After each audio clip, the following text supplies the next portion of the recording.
senior citizens, sila ay maaaring makakuha ng hanggang 5% o 5% discount sa pagbili ng LPG na ginagamit sa pang-araw-araw na pagluluto sa bahay. Gayunpaman, nilinaw ng Department of Energy o DOE na hindi lahat ng tindahan nagbebenta ng LPG ay otorisadong magbigay ng discount. Ang nasabing benepisyo ay maaari lamang makuha sa mga tindahang itinuturing na opisyal na dealers o distributors. Ang klasipikasyong ito ay nakabatay sa pagkakaroon ng valid license to operate o LTO na inisyu ng DOE sa mga lehitimong negosyante. Nilinaw din ng DOE na ang diskwento ay para lamang sa pagbili ng LPG na hanggang 11 kilo lang po o 11 kilograms at maaari lamang itong ma-avail isang beses kada 5 buwan. Upang naman makuha ang discount na kinakailangan lamang na magpakita ng senior citizen ng kanilang basta mag-ano lang kayo, present ng senior citizen ID sa mga otorisadong tindahan o distributor ng LPG. Mahalaga ring tandaan na ang benepisyong ito ay para lamang sa personal na gamit ng senior citizen at hindi maaaring ipagamit sa iba para sa negosyo o komersyal na layunin. Sa simpleng paraan na to, na ipapakita natin ang ating paggalang, pagkalinga, at pagpapahalaga sa mga older persons na naging malaking bahagi ng paghubog ng ating lipunan. Ano ba ang mandato ng MWSS? Ang MWSS po ang regulator, ang nagre-regulate po sa dalawang water concessionaires ng Metro Manila, ang Maynilad at ang Manila Water Company. So sila po ang nagpo-provide ng tubig para sa concession area, which is for Manila Water. Yun po ang east part of Metro Manila, kasama po ang portions of Rizal. Sa Maynila naman po is the western portion of Metro Manila and kasama po ang parts of Cavite. So sila po ang nagpo-provide ng service and ang regulatory office naman po ang nagre-regulate ng serbisyong ito ng mga customer service standards and kami po ang nagme-make sure na napo-provide sa mga customers ang mga magandang serbisyo ng Maynilad and Manila Water. Paano naman kaya sa mga probinsya? Kasi marami nanonood sa atin ngayon, ng mga taga-probinsya. Ano naman kaya ang magiging discount nila sa mga nagpo-provide sila ng serbisyo sa kuryente sa kanilang mga lugar? Ang discount po na minandate po na ating gobyerno ay alam ko po natatanggap noon po ng lahat ng mga customer. Sa probinsya nga lang po, ang nagre-regulate po sa mga water districts doon ay ang LUA at ang NWRB. Opo. So for MWSSRO po, ito po ang Manila, parts of Cavite and parts of Rizal. Maaari nyo ba ipaliwanag kung ano ang 5% discount para sa ating mga senior citizens? Opo. Kung makikita nyo po sa inyong water bill, yung basic charge po ng ating water bill, yun po ang binibigyan po ng 5% na discount. Kung halimbawa na 2,000, yung yata, ano ba ang mga minimum na nagagamit nung, yun namang hindi masyadong, yung baga, between indigent and non-indigent? Bali, para po sa 5% discount, up to 30 cubic meters po ng konsumo ng tubig yung nabibigyan po ng discount. Sa mga how much yun? Sa 30 cubic meters po na around 1,200, 1,000 hanggang 1,400 po na bill. Mga nasa 50 pesos po yung worth ng discount po na nakukuha natin. Kung halimbawa po hindi man po ganun kalaki yung konsumo ng tubig, like 10 cubic meters, which is around 270 hanggang 300 pesos, around 10 pesos po yung nakukuha nating discount from that basic charge. Tapos sa 20 cubic meters naman po, mga around 25 pesos po nakuha ang discount. At least kahit na maliit lang, malaking tulong pa rin sa atin yun. Kung buwan-buwan ba naman, merong discount na ganyan. Tama so, magaling na serbisyo na ating pamahalaan para sa ating mga senior citizens. At ang tanong naman, paano paano maka-avail ng discount na yan? Kung halimbawa po ang account, ang water service connection ay nakapangalan po sa anak ng senior citizen, kailangan po itong ipa-transfer sa... Dapat ilipat, no? Ilipat po yung pangalan ng account. Palitan po yung account name to the senior citizen Saan po. pupunta, Deputy? Pupunta lang po sa malapit na tanggapan ng Maynilad o ng Manila Water. Ang kailangan lang pong dalhin ay yung water bill po, na yung recent water bill para po ma-identify yung account. At kailangan din po na dalhin yung senior citizen ID. So pagka na-validate na po yung information na to at nasiguradong dun po tira or sila yung nagmamanage po ng account na to ay yung senior citizen, i-activate na po yung discount. Ngayon po, may mga instances din naman po kasi na nangungupahan ng ating senior citizens. So wala sa pangalan nila? Wala po sa pangalan nila. So pagka ganito po, kailangan lang po, again, parehas lang po na kailangan ng senior citizen ID, most recent na water bill, certification galing sa barangay na talagang dun po nakatira ang ating senior citizen, at kung nangungupahan nga po, kailangan po ng authorization from the landlord na Hindi na kaya kailangan ng lease contract? kailangan din po yun, Yun, kasama siguro, din po ng lease contract, opo, para po makita na sila, pinapayagan po sila to do that transaction na magkaroon ng 5% discount. Deputy, madali na ba namang mapatransfer yung pangalan sa senior citizen? Kadalasan po, immediately naman pong na-activate po yun, nagagawa naman po yun. Basta po kumpleto yung requirements. And ang validity po ng ating discount na nakukuha para sa mga senior citizens is 1 year. Ngayon, kung before po matapos yung 1 year, ina-advise na rin po na before mag-expire yung discount, ina-advise po na mag-reapply or mag-submit po ulit ng requirements. Yun naman po ay para siguraduhin na Siya pa rin ang gumagamit ng at account. siya pa rin po yung nakakatanggap ng benepisyo na yun. Kaya yung sinasabi expiration, hanggang kailan yun, Deputy? 1 year po. 1 year po ang validity ng senior citizens discount. Kailangan po nilang applyan, and they can do that up to 60 days before the 1 year period. Yan, bago pa lang mag-expire, Magpa-renew na po. Magpa-renew na Opo. ng kanyang po yun. discount. Opo. Wala naman discount card, no? Basta papakita lang ang bill nun. Ipapakita po yung bill at ganun pa rin po, ipipresent pa rin po yung senior citizen ID pagka nag-reapply po ng renewal of the senior citizen discount. At tapos, kung halimbawa na, 2 ang senior citizen sa bahay. Isa lang po ang pwede nating Isa ma-apply. lang. Opo. But you'd be happy to know na meron po ding special discount naman po para sa mga facilities like Home for the Aged or accredited by the DSWD. Sa ngayon po, ang amin pong provide, so ang kailangan lang po is accredited facility ito na group home or center for senior citizens. So, kailangan lang po ng accreditation from DSWD. And pagka ganito po yung facilities, they're given 50% discount naman po malaki, no? para po sa kanilang sa water aming bill. mga senior citizens kasi ang pinagsisilbihan nila.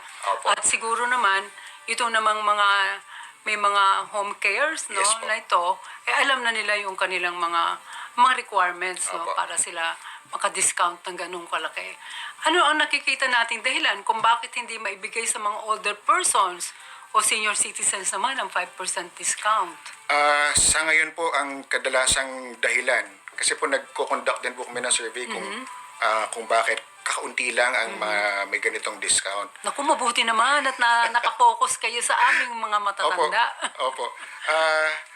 Ang kadalasang dahilan po na hindi sila nakaka-avail ng ganitong discount ay yung hassle po ng pag-apply. Yun. At saka, Ganun. ang iba po sa kanila parang ang akala nila ay naka-apply na, so hindi rin po masyadong napapakialaman yung water bill. Ang unang tanong, Atty. Nancy, ano ang mandato ng Energy Regulatory Commission tungkol sa pagbibigay ng 5% discount sa kuryente? Kanina tubig, ngayon kuryente para sa ating mga senior citizens. Ang Energy Regulatory Commission po ay ang nagre-regulate ng energy industry sa ating bansa. So nagtatakda ng singil ng kuryente, nag-issue ng mga permits at licenses sa mga generation plants. Pero isa po sa pangunahing mandato ng ERC ang isulong at pangalagaan ang interes ng mga consumers. Kasama po dito ang ating mga senior citizens. So itong mga pagbibigay ng discount, ito ay pinapatupad ng Meralco? Meralco at iba pang mga distribution utilities at electric cooperatives kung ano po yung nagsusupply Yan. ng kuryente sa kanilang lugar. Paano naman i-avail ang 5% discount sa kuryente? Saan maaaring iproseso ang application sa mga opisina ng electric company o pwede ng online? Para po sa mga qualified na makatanggap nitong 5% discount, kailangan lang pong mag-apply sa mga kanya-kanyang distribution utility or Kung electric saan tayo cooperative. nagbabayad ng bill? Opo. May mga iba po na distribution utilities na meron ng online Meron application. Katulad po ng Meralco, pag Oh. pinuntahan po sa website nila, meron silang O yan, online. Opo. Pero siguro po sa mga malalayong probinsya, hindi pa po available yung ganun. So, kailangan po talaga nilang puntahan sa opisina ng kanilang electric cooperative or distribution utility. Attorney Nancy, paano naman yung kailangan ba itong bill ay kailangan na sa pangalan ng senior citizen? Yes po, Chair. Yeah. Yun ang mga, isa po anong yun mga sa- requirements no, Opo. sige, para maka-avail? Una po, meron threshold. So, kailangan po ang konsumo ng kuryente ay hindi lalagpas sa 100 kilowatt hours. Yun, wag lalampat sa 100 kilowatt hours. Lumagpas po, hindi na po Hindi makaka-avail ng 5% discount. So, yun po yung una. Pangalawa po, Hindi ba kung doon sa halimbawa naka more than 120 ka, hindi ba pwedeng sa 100 i-apply? hindi po. hindi. Kasi ito pong threshold na 100 kilowatt hours, nakalagay po yan sa batas, sa RA 9. Oo, so doon lang sa 100 lang. Opo. Doon mag-apply Hanggang ang hindi 5%. lumalagpas ka sa 100 kilowatt hours. Okay. Opo. Siguro, at parang sinabi ko kanina dun sa mga nagkukonsumo ng tubig na parang niriregaluhan ka sa pagtitipid mo sa kuryente o sa tubig. Opo. May limitasyon ba sa pag-avail, sa pag-qualify sa discount? So, una po is the consumption. So, dapat po hindi nga siya lalagpas ng 100 100 kilowatt hours. kilowatt hours. Pangalawa po, kailangan yung electric bill ay nasa pangalan ng senior citizen. Kagaya po kanina. Kanina sa tubig, no? Kailangan po nasa pangalan talaga siya ng ating senior citizen. Yung kanina sa tubig may expiration parang for 1 year lang and then you have to renew. Meron bang ganun sa? Ganon din po sa kuryente, taon-taon kailangan pong i-renew ito. Iba-iba po ang requirements ng mga electric cooperatives, distribution utilities. Yung iba po kailangan lang ng barangay certificate. Yun lang po yung ipepresent. And ma-renew na po yung kanilang registration. Yung iba naman kailangan pang mag-present ng senior citizen ID. Pero kung hindi po makakapunta yung ating senior citizen, kasi syempre po kung malayo yung mga malayo. opisina, pwede din po sila magtalaga ng representative. So, kailangan lang po ng valid ID and authorization letter. Kanina sa tubig din, pag naitanong natin na kung ang senior citizen ay nakatira sa apartment, sa hindi niya talaga bahay, nangungupahan lang, paano niya naman yun ma-avail? Kagaya din po sa tubig, kailangan po ilipat yung pangalan o yung oo. account sa pangalan po ng senior citizen.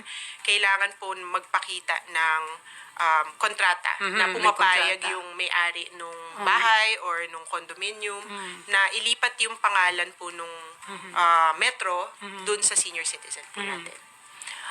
Kanina tinanong ko din na ilang bang percent ang nag-a-avail ng discount na ito sa tubig. Sa kuryente naman, ilang percent naman ang nag-a-avail? As of January po, 60,000 pa lang. Konti lang, no? Konting-konti po. So, isa pong challenge talaga para sa programang ito, yung registration ng ating mga senior citizens. Ganyan din ang nangyayari sa amin sa pag-register Opo. para kumuha ng mga centenarian gifts. At saka pag-register sa aming database. Madalang din yung mga nagpupunta sa aming website para mag-register. So sa mga ating mga kababayan, mga senior citizens, mag-register na kayo. Ano naman mga karaniwang problemang nararanasan ng mga senior citizens sa pag-avail ng discount?